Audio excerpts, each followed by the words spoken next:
Assalamualaikum warahmatullahi wabarakatuh. Bismillahirrahmanirrahim. Alhamdulillahirabbil alamin. Wassalatu wassalamu ala asyrofil anbiya'i wal mursalin wa ala alihi wa sahbihi ajma'in, amma ba'd. Rabbi shrah li sadri wa yassir li amri wahlul 'uqdatam min lisani yafqahu qawli. Rabbi zidni ilma warzuqni fahma. Amin. Bapak, ibu-ibu, jamaah mahasiswa rahimakumullah. Alhamdulillah, baru beberapa saat kita selesai bersama-sama menjalankan sholat subuh. Harapan kita mudah-mudahan semua amal yang akan kita laksanakan menjadi amalan mutaqabbalan indallah, menjadi amal baik yang diterima di Allah Subhanahu wa taala. Amin. Pada kesempatan subuh ini, insya Allah saya akan menyampaikan beberapa hal yang sangat penting di dalam kita melaksanakan ibadah, terutama di bulan suci Ramadan ini. Jamaah rahimakumullah, di kalangan ulama ada yang menamakan dirinya ulama tradisional dan ada yang menamakan dirinya ulama moderat. Di kalangan mereka ada yang membagi waktu puasa ini menjadi 3 kategori. Pertama, 10 hari pertama bulan puasa ini menurut mereka adalah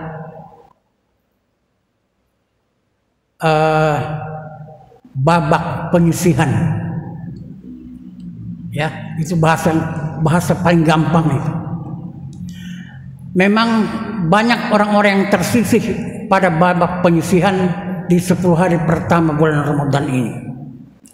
Dan mereka yang tersisih itu biasanya ialah orang-orang yang melaksanakan puasa secara syariat. Ya, itu yang kita ketahui dan dapat kita saksikan sendiri. Ya, di pasar-pasar yang ada rombong-rombong tempat berlindung. Ya, silahkan Bapak Anda menilik ke dalamnya itu. Yang makan minum itu bukan non muslim. Ya, kalau mereka itu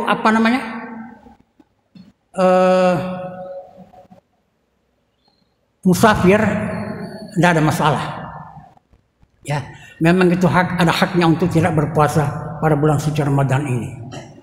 Itu yang pertama. 10 hari yang kedua menurut mereka itu merupakan babak semifinal.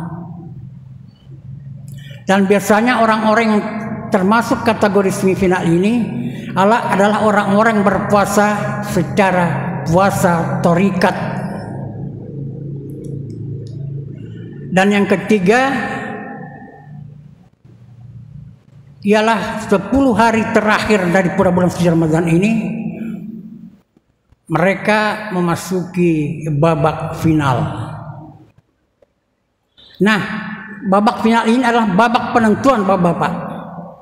Siapa yang berhasil melaksanakan ibadah dengan baik dan sempurna, diikuti dengan amalan-amalan lainnya di bulan suci Ramadan ini, itulah orang yang paling beruntung hidup di dunia ini. Babak final ini 10 hari ke depan, apabila orang-orang muslim atau orang mukmin itu mengetahui hakikat, tujuan dan manfaat yang terkandung dalamnya, itu tidak bisa diimbangi dengan jumlah umur yang telah kita lalui.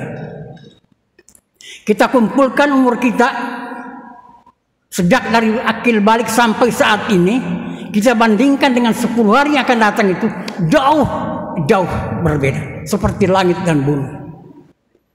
Bahkan ada ulama yang mengatakan bahwa kalau dikumpulkan umur seluruh penduduk bumi ini dibandingkan dengan 10 hari terakhir dari bulan suci Ramadan ini, tidak bisa dibandingkan. Perbandingannya antara bumi dan langit. Sebab pada 10 hari terakhir inilah babak yang menentukan dalam sejarah kehidupan manusia di bulan suci Ramadan ini. Coba bayangkan. Rasulullah sendiri mengatakan bahwa apabila sudah sampai 10 hari terakhir bulan suci Ramadan, kencangkan ikat pinggangmu. Maksudnya bangkitkan semangatmu ya untuk lebih memperbaiki, menyempurnakan dan mengisi bulan suci Ramadan ini dengan segala macam amal saleh yang diridhai oleh Allah Subhanahu wa taala. Sebab pada 10 akhir bulan suci Ramadan ini Rasulullah mengatakan perbanyak berdoa. Kenapa?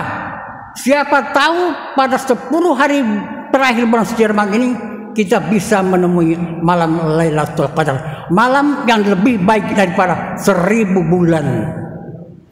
1000 bulan itu Bapak kalau kita konversi ya dengan perhitungan kita itu sekitar 82 atau 85 tahun lamanya.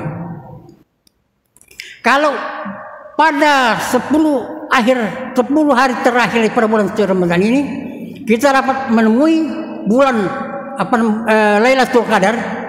Kalau kita misalnya pada malam itu ya, bertepatan kita melaksanakan sholat sunat 2 rakaat misalnya, apakah sholat sunat tahiyatul masjid atau qabliyah atau ba'diyah, kata Rasulullah itu sama dengan melaksanakan sholat ibadah tersebut selama 82 atau sampai 85 tahun berturut-turut non-stop tanpa jeda.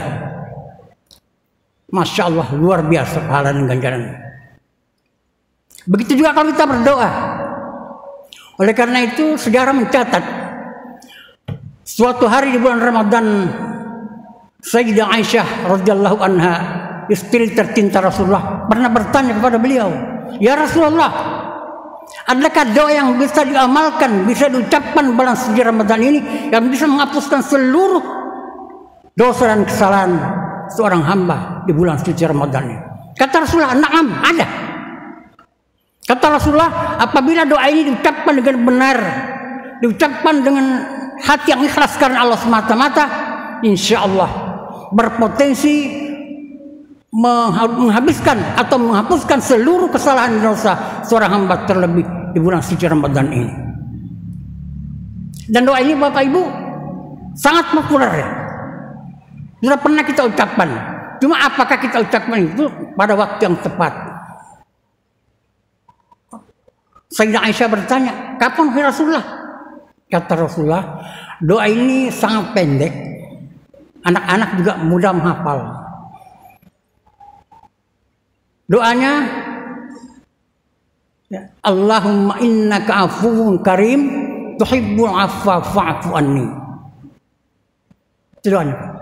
Biasanya kan doa ini kita ucapkan menjelang buka ya, pada tiap-tiap bulan suci Ramadan. Tapi kata Rasulullah yang tepat, memang doa ini kapan saja boleh diucapkan. Tapi yang paling tepat itu ialah pada waktu selesai kita mengucapkan salam tiap-tiap 2 rakaat setelah sholat tarawih.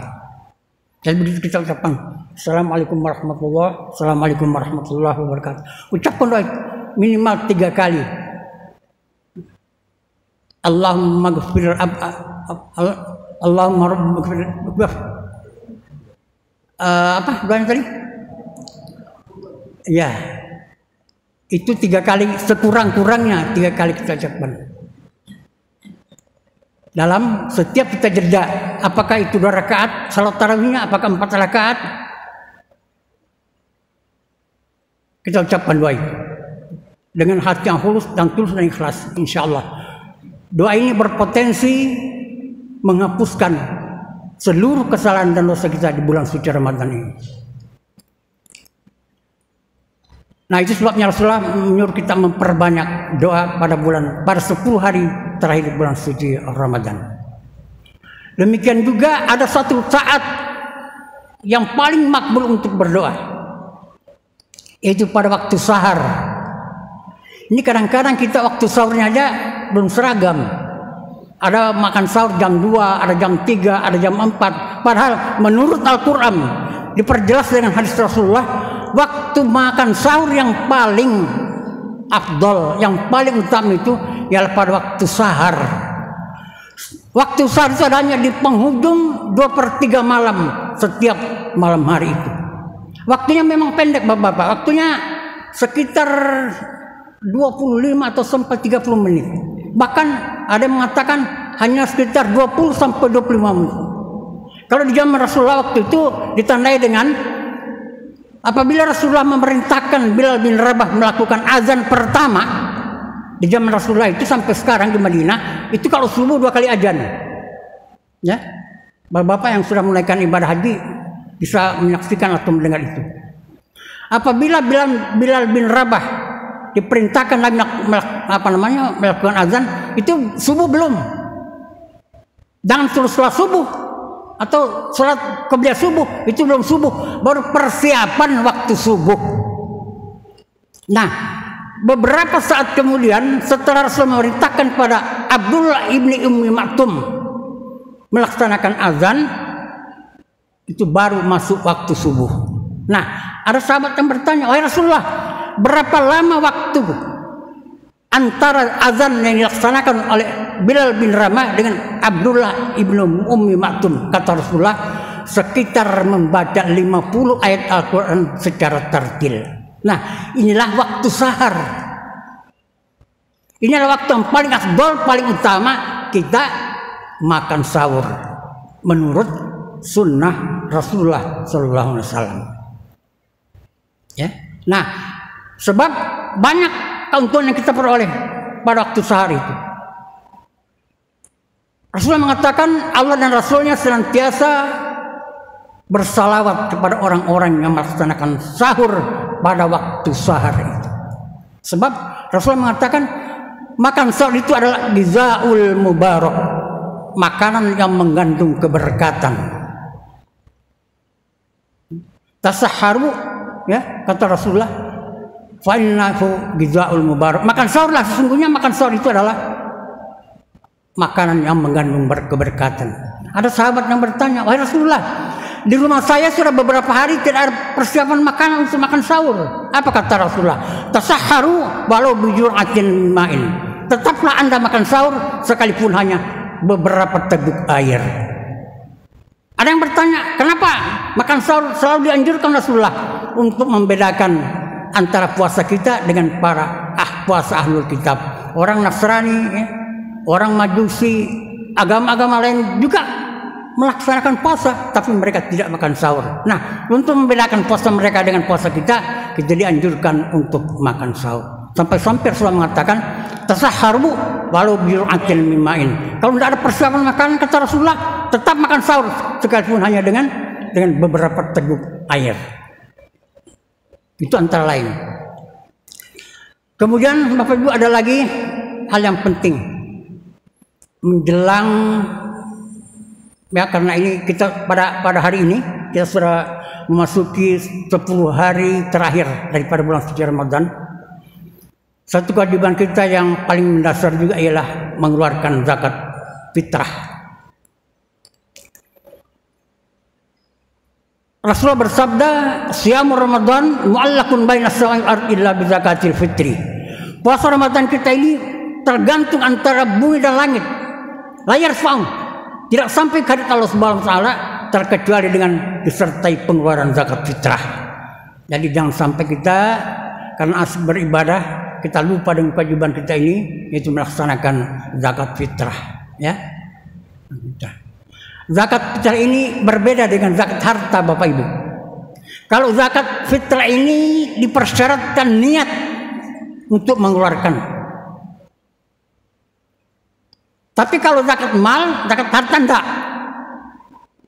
Malah kalau di zaman Rasulullah untuk mengumpulkan zakat harta, zakat itu dibentuk satu tim, satu panitia kecil untuk mendatangi rumah-rumah orang kaya, rumah-rumah orang berat untuk mengambil barangnya itu. Makanya di Quran itu Allah berfirman, "Khudz min amwalihim shadaqatan tutahhiruhum wa tuzakkihim biha." Tidak dipersyaratkannya. Tapi tim inilah yang mengambil Ya, kata Abu Bakar Siddiq, kalau perlu diambil secara paksa kalau mereka tidak mengeluarkan zakat fitrah itu. Jadi beda dengan zakat apa namanya? Kalau zakat fitrah ini kan untuk menyempurnakan, memperbaiki, barangkali puasa kita ada yang salah, ada yang kurang tepat, ada yang bolong, nah menyempurnakan itu lihat dengan zakat fitrah. Di samping zakat fitrah berguna, agnahum biha bisu'ali hadzal yaum, untuk mencegah fakir miskin itu untuk meminta-minta pada kiamat, itu disyariatkannya pelaksanaan zakat fitrah di setiap bulan suci Ramadan.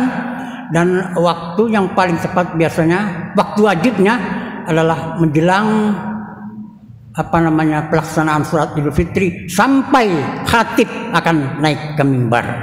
Jadi kalau misalnya ada istri kita melahirkan pas subuh, ya, pas subuh 1 Syawal, itu sudah wajib dikeluarkan zakat fitrahnya.